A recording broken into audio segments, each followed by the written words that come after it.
Pritja me ceremoni zyrtare nga kryeministre italiane Giorgia Meloni përpara diskutimeve kok më kok dhe takimi me homologun spanjoll Pedro Sanchez, për kryeministrin Edi Rama konferojnë atë që ai e quan pozicion të ri të Shqipërisë në arenën ndërkombëtare, ndërsa synon antarësimin në Bashkimin Evropian. Në aspektin që Shqipëria nuk është më thjesht e pranishme, por është e besuar, është e respektuar dhe është e vlerësuar si një nga aktorët në tryez. Duke i cilësuar si efektet e angazhimeve, vullnetit, por edhe transformimit, nga podcasti Flasim, kreu i mazhorancës tha se vendi ka vetëm një rrugë përpara. Vetëm një të vetme rrugë të ecim me shpejtësi vetëm përpara.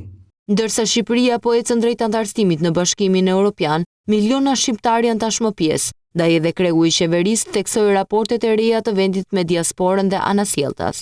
Tani më diaspora shqiptare nuk është thjesht një histori largimi, por është një forcë e shtuar e zhvillimit të vendit. Krahas paketës së maleve, qeveria miratoi pak ditë më parë edhe programin Porta e Alpeve, një projekt që parashikon 100 milion euro investime në veri të vendit, sipas kryeministrit me efekt direkt në ekonomi.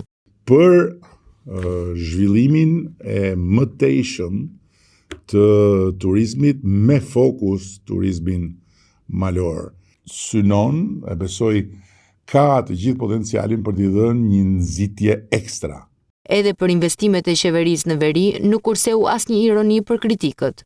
Sa ka bërë dhe sa do të bëjë kjo qeveri për veriun e vendit nuk kanë bërë të gjitha qeveritë e marrës bashku, se për ato që vim pas nuk dua të flas.